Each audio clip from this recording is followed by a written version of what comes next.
Hi everyone and welcome to my YouTube channel. So this is our favorite bonding sa aking pamilya, no? So gala time and then foodie. Yan, pinaka-paborito talaga namin, guys. Yung pinaka-bonding talaga namin pamilya is pagkain. Kunti lang yung gala, more on food talaga kami. So nandito po tayo sa Galilee Farm ngayon. Sobrang nice ng ambience dito. Sobrang lamig. Mayroon ka talagang peace of mind pag ano. So, naghahunting na kami ng mga tourist spot na pwedeng ganapin na ang aming son reunion pag natuloy ulit. Pag natuloy. Ayan. So, inikot-ikot namin. Kung maliit lang na area yung Galilee Farm. So, madali lang siyang libutin lahat kung gusto niyo, pero kung gusto niyo makarelax at yung makita yung mayroong katahimikan talaga dito, maganda talaga dito, more on ano talaga siya, puno, basta maganda siya. Yan yung ano ko, masasabi ko, mayroon ka talagang peace of mind. Kung gusto mo ng katahimikan, yung kakain ka lang. So, pwede kayong magluto dito. Meron silang ihawan dito. Meron din silang mga isda, mga tilapia. At meron din silang native na manok. So, pwede kang magluto-luto dito. Kung gusto mo yan. Yung sa likod is space pan na yan. Nandyan yung mga tilapia. Ang dami lang tilapia klaro dito. kayo yung tilapia, oh. Kung gusto mong mag-ihaw-ihaw, pwede mo siyang lutuin dito mismo sa farm. Pwede mo siyang iuwi. Depende sa'yo kung anong gusto mo.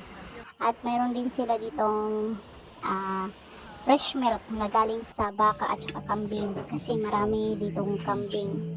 At yun nga. Ayoko ng marami. Dahil ang pinakabading namin dito is yung food trip talaga. So, hindi talaga mawawala yung pagkain sa pagkainan namin. Ito yung dito namin ginaganap yung mga salo-salo na gusto kong ipa-experience sa So, what did family you ko say? na malayo kasi kami sa Kabayasnan, kaya Himoy si Papa. yung instead na pupunta kami doon, so dito na lang namin ginaganap sa bahay. Mas makakapitid pa. Ganon din naman yung gastos. Giba Although ko hindi niya, pa wala talaga ka ngayon ano. yung time na magsasama-sama kami Yeah. at yung gaganapin ng Sige. mga event outside. Sige na. So, ito muna, at least na masaya yung tatay namin dito. Umuwi kasi yung mga anak ko. Hindi kami asin na kumpleto, maraming kulang. Hindi nagkaano ng panahon. Kung baga, mayroong nauna, mayroong nahuli. Ayun. But, sa pagstay ko dito is nag-iisa-isa sila na pumunta dito. So, nagkita-kita kami. Hindi buo. Hindi talaga siya yung isang bagsakan na kumpleto kami. Pero, yun, nagkita kami dito. Ano nga lang, hindi magkaparehong araw. Pero okay lang. Yung purpose kasi ng pag-uwi ko is yung masettle down yung family ko, yung magkaroon kami ng konting banding. Kasi aalis na naman kami, kailangan namin ng oras para sa parents namin. So, ito talaga yung pinaka-point dito. Yung kahit papano, kahit sa kunting panahon lang, is makasama namin sila. Wala pa nga yung mama ko dito, pero iba yung location ng mother ko kaysa dito sa father ko. So, mas maraming araw kami nagstay dito sa father ko kasi dito talaga ako nagstay. Instead na doon sa nanay ko, is malayo kasi siya, nasa trabaho siya. So, hindi naman kami pwedeng magstay doon kasi mas magastos. Magastos na nga dito sa bahay, mas magastos doon. Kung baga, doble yung gastos namin. Yung unang lapag ko dito sa Pilipinas is nagbanding naman kami ng nanay ko. Pero mostly talaga sa araw, dito talaga ako nag-stay sa papa ko, sa bahay niya. Kasi nga, wala akong babayaran na bahay. Tubig lang, kuryente, gano'n. Pero hindi naman kalakihan. Kaya mas pipiliin ko na dito mag-spend ng maraming oras or araw. Kasi nga, ito na yung pinaka the best na pangyayari. Kaya nire-record ko to kasi nga for remembrance. Kahit papano is malala namin yung mga pangyayari at dito talaga kami nagluluto sa lumang bahay namin kasi yung bagong bahay hindi namin pinatalutuan yun. Kasi pag medyo matagal na kasing naanuhan ng usok is madaling masira yung pinakabubong niya. Kaya mas maganda na huwag natin lagyan ng lutuan. So dito kami nagluluto sa lumang bahay at saka yan talaga yung pinaka plan namin na dito kami magluluto sa lumang bahay. Kasi yung ginagamit namin is kahoy lang. Wala pa kami yung mga gasol-gasol kasi sobrang mahal yun ang panahon magagasol ka pa. So, mas choice namin na gumamit ng kahoy. At saka, hindi naman mayroon naman kaming buten. Ayan na. So, itong nagaganap ngayon is request ng ng mga kapatid ko na magsasanyop daw kami. Hindi totaling sanyop siya, but semi. At least na-experience nila yung Korean style, Korean food. Gumawa kami ng sarili naming kimchi dyan para naman magkaroon sila ng Korean na panlasa. So yung pinaka talaga namin dyan is yung kimchi. Yung litos na panis na bili namin, 200 yung bili namin dyan sa litos. At yung barbecue kasi namin is nauna pa naluto. Kaya yung namin dyan is buntak na lang talaga yung pinaka namin noodles dyan. At saka masaya siya kasi nga alam mo yung feeling na first time nilang kumain ng ganyan, first time nilang ma-experience yung ganyan na ori ng pagkain. So sobrang saya kasi nga hindi nila tikman kahit na nandito lang kami sa bundok.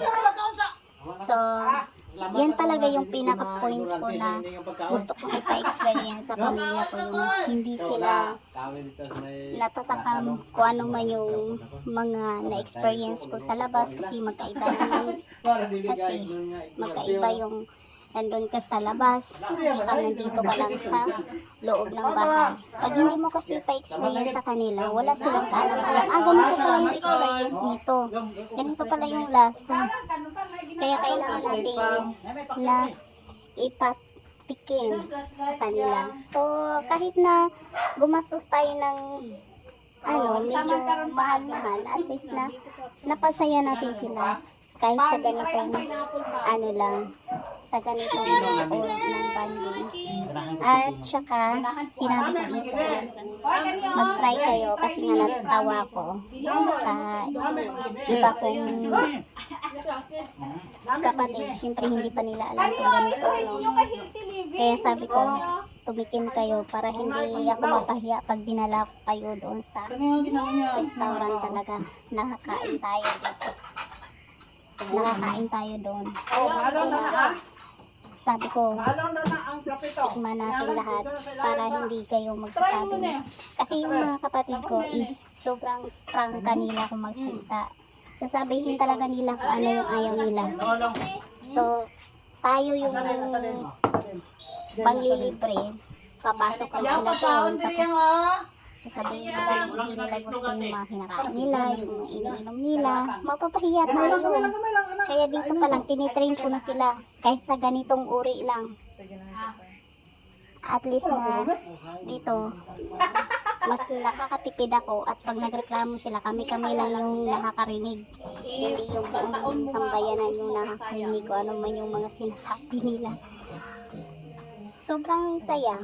At yun na nga, dahil sa ganyan pagbabanding, mas lalo naming nakakausap yung sarili namin. Kung baga, nag-voice out kami, na wala kaming inaanuan, sobrang ingay namin. Wala kaming pakialam kasi nandito naman kami sa bahay eh. Kaya, inaano ko na, mas okay pa rin na nandito sa bahay. Budgetan mo lang, hindi pa gaano kalaki yung magagastos mo kasi nandito nga lang sa baba. Nandito nga lang sa bahay.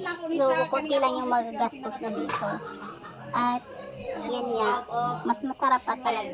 Mas masarap din talaga na nandito sa bahay para hindi kung baga, kung ano yung sasabihin nila, open, gano'n, hindi nakakahiya kasi yung iba kong kapatid is mahiyain.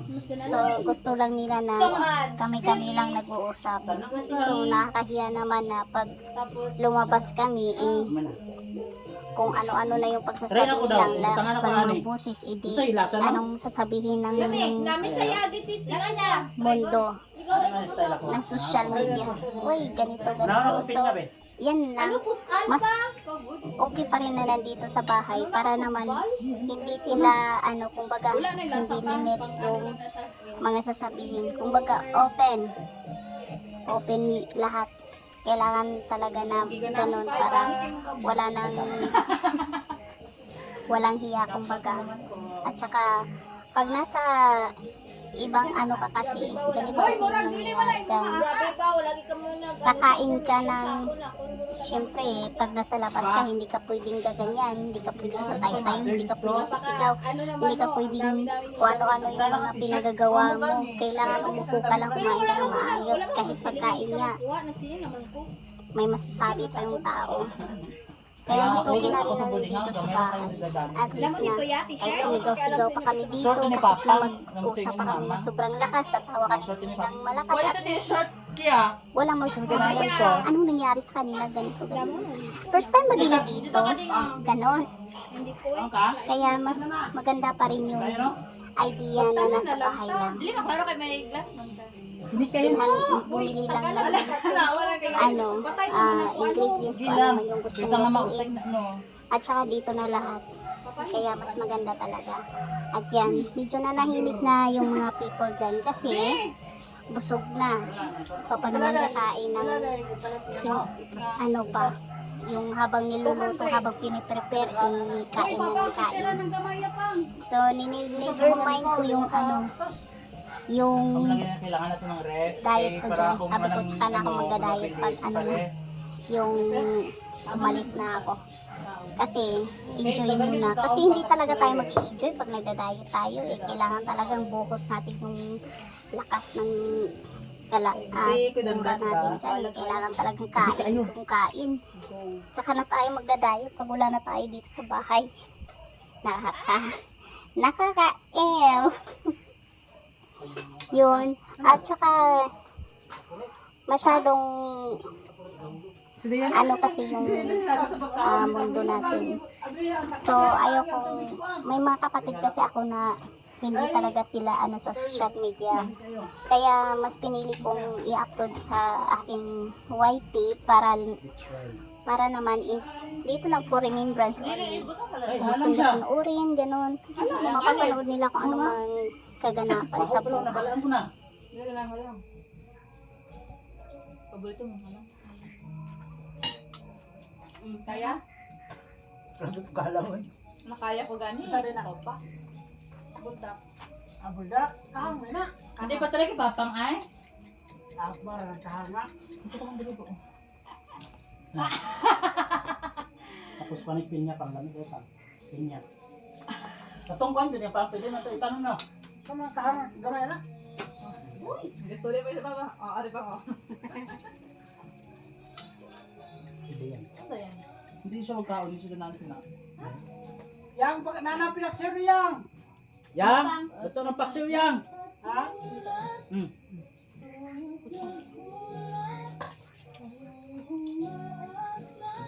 Namit kita pipino kagariyo. Pag ihalo mo tanong pa, hindi na mo halang. Dali ko ito nga, para makakuha. Ang ko sa niya. Kami ang kimchi din mo. Sani ang umasa kay papa ko. Kani ang litos. Ako pod.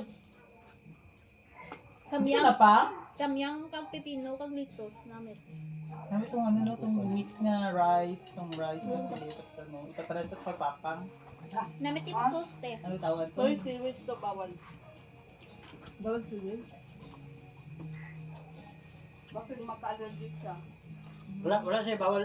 Kwan siwit. Ang bawal siya ano Crab, shrimp, tapos nuko, squid. At so lang sa nuko sa ni maghubag na niya nawong. Ano siya, eh. Gusto na ko mag-seafood. Aso. Ako allergic ko, pero 1 hour bago mag-reply. Kasi testing mo na rin dalawa. Ako ang pagsasabi, wala akong allergic. Hindi ko niya i-start ko sa asa. Kaya to te. Ako na rin yang ay kanon. Wala na ha. Pamilito ito kadami. Ayun na ko anak. Yang, ito na ang paktil yang. Lagi. Ay, Pete, ikaw na pa din mo, Pet? Opo. May bahaw dito.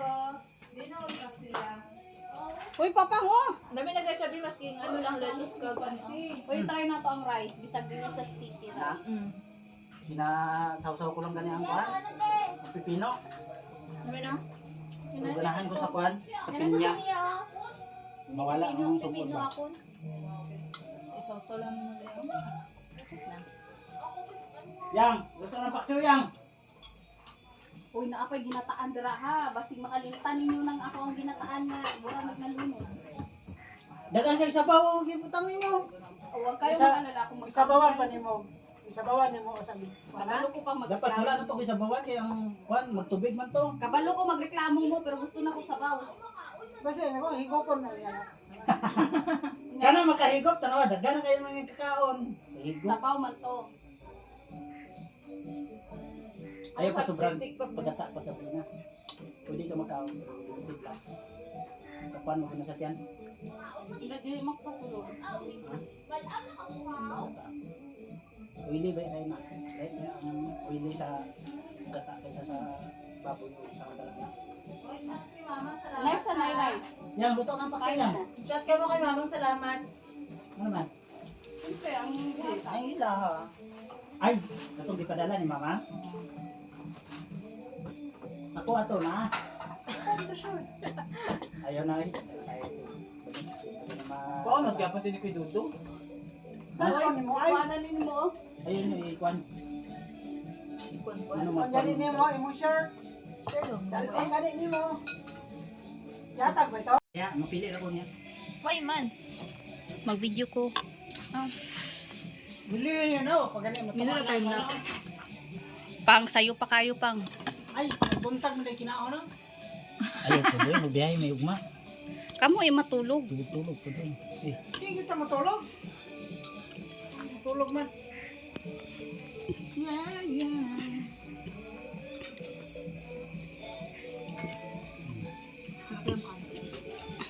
May ginatan pa dyan. Oh, hindi na ka.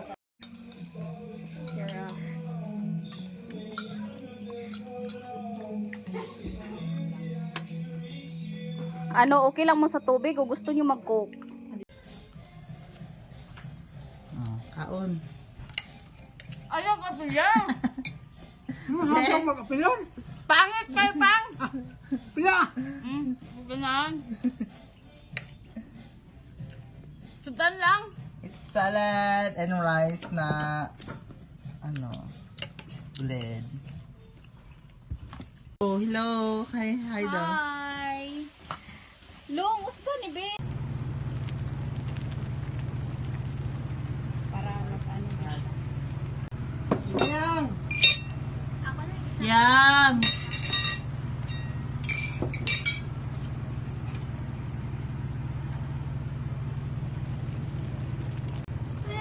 At gumawa na naman kami ng It's carbonara. pasta.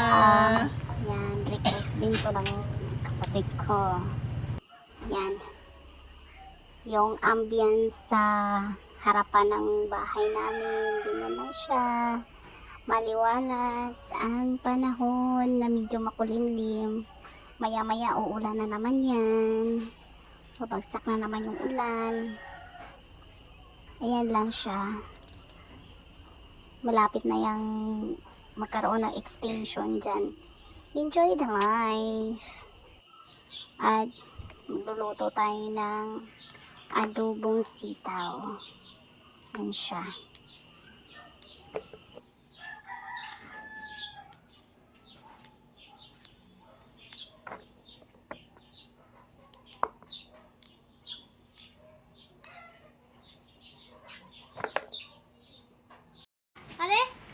Hindi, katong gamay. Wala. Ana dito, katong yellow oh, sa gilid niya.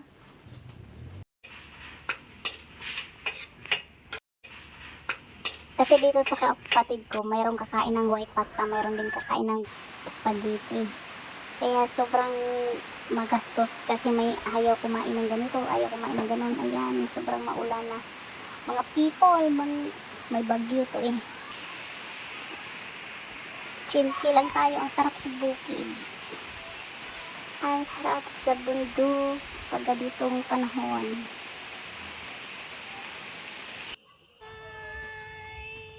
Gagawa kami ng turon. So, yung palaman ng aming turon is malagkit na kanin, na ubi, at mayroon dyang langka.